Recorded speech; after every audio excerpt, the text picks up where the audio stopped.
Résumé du livre Votre empire dans un sac à dos de Stan Leloup. Stan Leloup est un entrepreneur web. Il est le créateur de la chaîne YouTube Marketing Mania.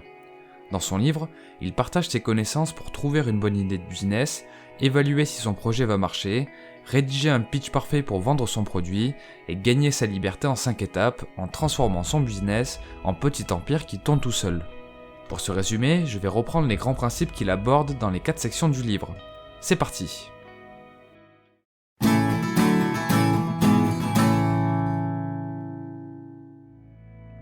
Première partie, savoir vendre est un super pouvoir. Dans un premier temps, Stan Leloup raconte l'histoire de Gary Albert, un marketeur qui a fait fortune dans les années 70. Ce dernier utilisait une technique de vente originale pour l'époque. Il envoyait un courrier à des milliers de destinataires dans lequel il leur proposait d'acheter une copie de leur blason familial, accompagné d'un rapport sur les origines de leur nom. Sa stratégie a été un succès car de nombreux lecteurs ont passé commande. Il a ainsi bâti un empire grâce à cette technique de vente. Un de ses secrets était de rédiger des lettres personnelles qui s'appuyaient sur 3 leviers psychologiques, la curiosité, l'ego et l'appartenance. De nos jours, de nombreuses stratégies marketing s'appuient encore sur sa méthode. Pour Stan Leloup, l'art de vendre est devenu l'une des compétences indispensables pour créer un business. Pour lui, le marketing au sens large est l'art et la science de convaincre. Il s'agit de comprendre ce que les gens veulent et comment le leur donner. La maîtrise de la discipline nécessite de comprendre les bases de la psychologie humaine grâce aux sciences sociales, être capable d'observer ce qui marche déjà, l'analyser et le répliquer, et de tester ce que l'on apprend pour ses propres projets. L'auteur explique que pour bâtir un business solide, le marketing doit se focaliser sur 3 objectifs. Comprendre les vrais besoins de son client, présenter son produit comme une solution crédible à ses besoins, et mettre son message en face des bonnes personnes. La deuxième partie du livre porte justement sur ce premier aspect. Analyser et manipuler les besoins. Pour Stan Leloup, l'un des rôles d'un entrepreneur est de découvrir le besoin caché de ses clients. Pour illustrer son propos, il prend l'exemple de son premier business sur la séduction. Il a remarqué que de nombreux apprentis dragueurs ne parvenaient pas à appliquer les conseils en séduction, malgré la grande quantité de contenu sur le web.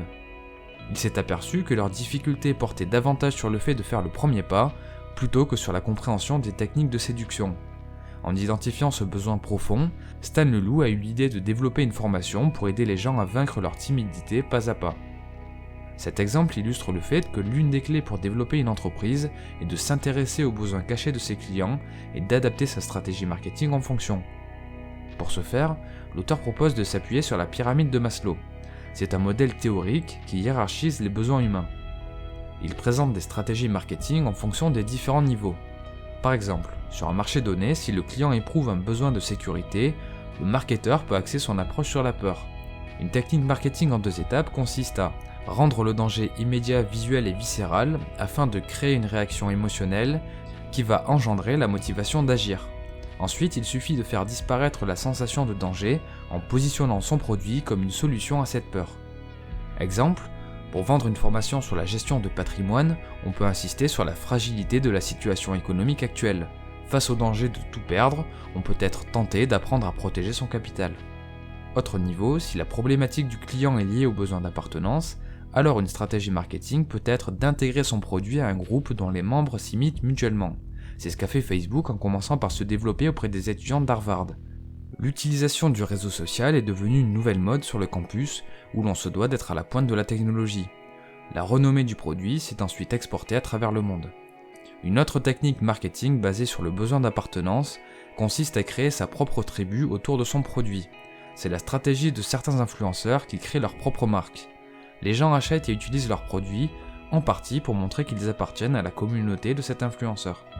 Pour les besoins d'estime, le marketing peut s'appuyer sur l'économie du statut.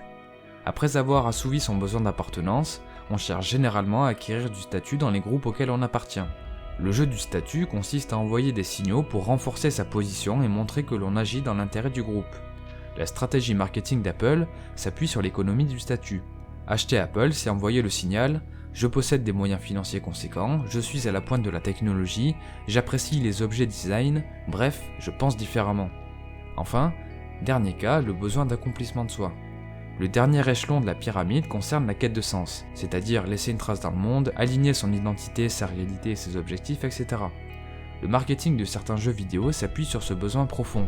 Les concepteurs insistent sur le fait qu'en jouant, on peut incarner le personnage de son choix, construire un monde à son image et évoluer vers ses propres objectifs. Le jeu permet ainsi de se créer une nouvelle réalité dans un univers parallèle et de combler le besoin d'accomplissement de soi. Bref, reprenons un peu de hauteur. Une des clés pour développer une entreprise est de s'intéresser aux besoins cachés des clients et d'adapter sa stratégie marketing en fonction. Enchaînons sur la troisième partie. L'auteur détaille d'abord 6 concepts concernant les idées de business. Il y a d'abord le fait de ne pas croire à l'idée de génie. Les opportunités émergent au fur et à mesure que l'on développe des produits et que l'on se confronte aux problèmes. Ce sont généralement ceux qui ont déjà créé un business qui tombent constamment sur de nouvelles idées. À ce propos, la première idée est rarement celle qui marche. Néanmoins, elle permet de rentrer sur le terrain de jeu.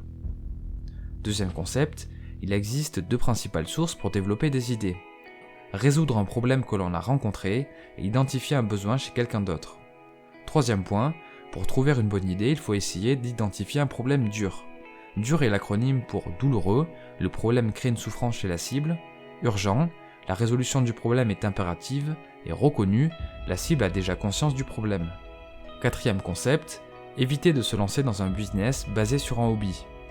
La création d'une entreprise nécessite de se focaliser sur le besoin des clients plutôt que sur son plaisir personnel. De plus, quand l'argent est utilisé comme une récompense externe pour une activité, les gens tendent à perdre leur intérêt intrinsèque pour l'activité en elle-même. Cinquième point, trouver une idée de business qui s'appuie sur ces 3 règles. Sentir que son travail est utile, être bon dans ce que l'on fait et être en contrôle de ses projets et de son équipe. Sixième point, une bonne idée est un problème que l'on peut résoudre de manière unique. L'auteur développe ensuite 7 stratégies pour se différencier si son idée est déjà prise. Une idée déjà prise est une excellente nouvelle car le besoin a déjà été prouvé. Pour se différencier, l'auteur recommande de se spécialiser, de mieux servir son segment de marché, d'être pionnier sur un nouveau canal marketing, d'apporter une vision pointue du marché, de développer des compétences rares, précieuses et transférables, d'utiliser sa personnalité et de construire un avantage inattaquable. Stan Leloup conseille aussi de définir un avatar. Un avatar correspond au client idéal à qui l'idée du business est destinée. L'auteur suggère d'identifier son avatar en proposant un sondage à une liste d'emails qualifiés ou en creusant les besoins clients par téléphone pour faire du qualitatif. Pour tester son idée à moindre coût, Stan Leloup dispense aussi plusieurs conseils. Réduire l'idée à sa version la plus simple et créer un prototype, prévendre le produit pour débloquer des fonds et améliorer le produit grâce à des retours clients, effectuer un lancement inversé plutôt que d'appliquer le lancement classique, plutôt que de développer le produit dans son coin, le tester puis créer une audience pour le vendre, il vaut mieux créer une audience, tester l'idée puis la développer. Dernier conseil, surmonter la peur de l'échec en réfléchissant aux pires conséquences qui peuvent se produire et aux moyens pour les éviter ou les dépasser. La 4e et dernière partie porte sur la vente du produit. L'auteur propose d'abord des astuces pour rédiger un pitch de vente efficace et le diffuser. Les 3 éléments clés à maîtriser pour créer un message de vente efficace sont la structure, l'argumentaire et la rédaction. Il donne plusieurs conseils pour rédiger son script. Premièrement, on peut s'inspirer du modèle de Campbell et jouer sur l'imagination. Le modèle de Campbell est une structure narrative sur laquelle se basent de nombreux romans et films d'aventure. Ensuite, il peut être judicieux d'insister sur les bénéfices plutôt que sur les fonctions du produit. Pour vendre un stylo, il ne faut pas chercher à décrire ses caractéristiques, mais plutôt présenter son utilité pour l'acheteur. Autre conseil, transformer un concept abstrait en une image émotionnelle grâce à l'analogie ou les études de cas. Pour vendre son produit, il faut aussi identifier et tester les canaux de vente les plus adaptés. Stan Leloup recommande de s'insérer sur une source de trafic où son client cible est déjà présent. Il présente plusieurs stratégies en fonction des différentes sources. Quoi qu'il en soit, l'idée est de choisir une source de trafic en fonction de l'accessibilité à ses prospects, le niveau de concurrence, le temps et les compétences à disposition. Dans tous les cas, il faut tester la stratégie. Dernier principe pour vendre efficacement, utiliser des systèmes pour travailler moins et gagner plus grâce à l'effet de levier. Un système permet d'automatiser ses tâches afin de maximiser sa valeur ajoutée. Il existe 5 niveaux d'automatisation et 5 leviers pour maximiser sa valeur ajoutée selon le niveau. Niveau 1, travailler pour un salaire fixe, le levier travailler plus. Niveau 2, travailler à la performance, levier augmenter ses compétences. Niveau 3, automatiser ses tâches, levier utiliser des outils technologiques. Niveau 4, s'entourer et déléguer ses tâches, levier construire son équipe. Et enfin niveau 5, investir son argent dans d'autres business. Le levier est de développer son capital. Pour conclure, l'auteur invite le lecteur à commencer à construire son empire dès à présent en lançant son premier projet. Pour citer ces mots, n'attendez pas le bon moment pour vous lancer et encore moins l'idée parfaite. Posez la première pierre aujourd'hui.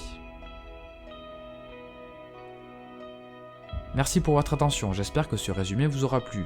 Si c'est le cas, vous pouvez me le faire savoir en laissant un pouce bleu et un commentaire. Vous pouvez télécharger la fiche du résumé gratuitement sur mon site internet. En parallèle, vous trouverez un lien affilié vers la page Amazon du livre dans la description de la vidéo. Pour finir, je vous invite à vous abonner à la chaîne YouTube et activer les notifications pour être informé lorsque de nouvelles productions paraîtront. C'était Mr. Fanjo, à très vite.